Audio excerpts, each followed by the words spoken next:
किसी ने बड़े कमाल की बात कही है कि इस कलयुग में ईश्वर से शिकायत मत रखिए, क्योंकि ईश्वर ने हम सब के पेट भरने की जिम्मेदारी ली है, पेटियां भरने की नहीं।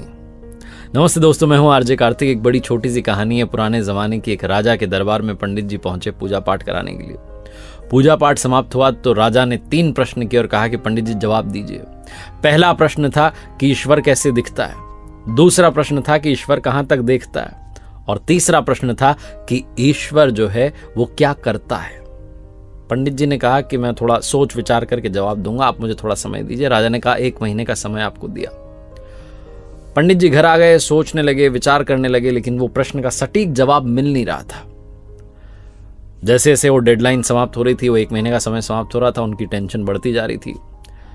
उनका एक बेटा था, बड़ा विद्वान, होशियार, बुद्धिमान। तो उसने समझ लिया कि पिताजी चिंता में। उसने पूछा कि पापा क्या हुआ। तो बताया पंडित जी ने कि राजा ने 3 प्रश्न किए हैं और उनका जवाब मांगा। उसको लगता है कि मैं जवाब दे दूंगा। तो पूछा पंडित जी के बेटे ने कि बताइए क्या प्रश्न है। तो उन्होंने बता दिया कि ईश्वर जो है वो कैसे दिखाई देगा, कहां तक वो देखता है और ईश्वर करता क्या है। तो पंडित जी के बेटे ने कहा कि बस इतनी सी बात है, मुझे आप लेके चलिए 1 महीना समाप्त होने पर, मैं राजा को 3 प्रश्नों के सही जवाब दूंगा। तो पंडित जी ने कहा मुझे तो बताओ। तो पंडित जी के बेटे ने कहा नहीं, आपको भी वहीं पता चलेगा, आप चलो मेरे साथ। 1 महीना समाप्त हुआ, दोनों पहुंचे दरबार में। तो राजा ने पूछा कि हाँ जी पंडित जी जवाब दीजिए। तो पंडित जी ने कहा कि मैं जवाब नहीं दूंगा, मैं अपने बेटे को साथ में लाया हूं, बड़ा बुद्धिमान है, आपके सारे प्रश्नों के सही जवाब देगा। तो राजा ने कहा पंडित जी के बेटे से कि बताओ बेटा क्या जवाब है पहले प्रश्न का, ईश्वर जो है वो कैसे दिखता है। तो पंडित जी के बेटे ने कहा कि गजब करते हैं आप महाराज, इतने बड़े महाराज हैं और आपके यहाँ अतिथि आया, उसका आपने आदर सत्कार नहीं किया, पानी नहीं पिलाया, कुछ आपने जलपान की व्यवस्था नहीं की और सीधा प्रश्न पूछ लिया। राजा को शर्म आई, तुरंत जो है दूध के गिलास मंगवाए गए। दूध का गिलास आया तो पंडित जी के बेटे ने उसमें उंगली डाल करके देखना शुरू किया और दूध को बाहर निकाल करके देखना शुरू किया। थोड़ी देर तो चलता रहा, फिर राजा ने पूछा कि कर क्या रहे हो।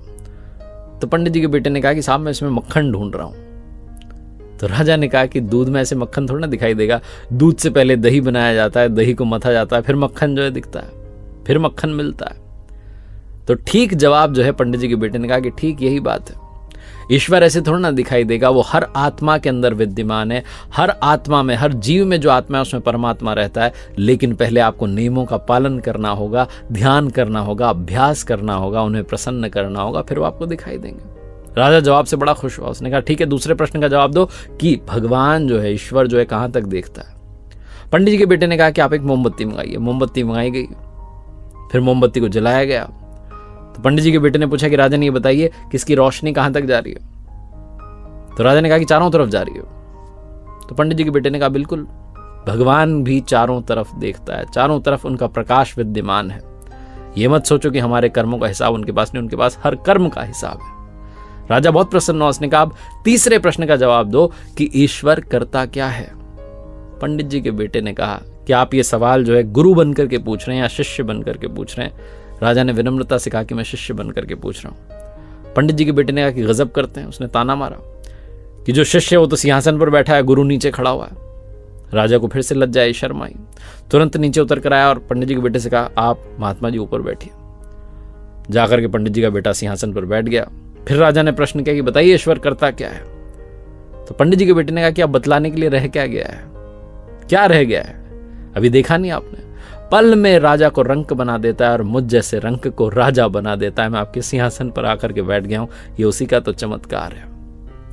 बहुत छोटी सी कहानी जिसका सार ये समझाता है कि परमात्मा हर जगह विद्यमान है, हर कर्म का हिसाब उनके पास है, और भरोसा रखिए वो रंक को भी राजा बना सकता है अगर आपके अंदर संपूर्ण विश्वास हो। देखते रहिए हर सोमवार सुबह 9:30 बजे मेरे साथ एक नई कहानी, हर शुक्रवार सुबह 9:30 बजे लर्निंग सीरीज का एक नया वीडियो। ऊपर वाले के आशीर्वाद, अपनी मेहनत, अपनों के प्यार के साथ कर दिखाओ कुछ ऐसा कि दुनिया करना चाहे आपके जैसा।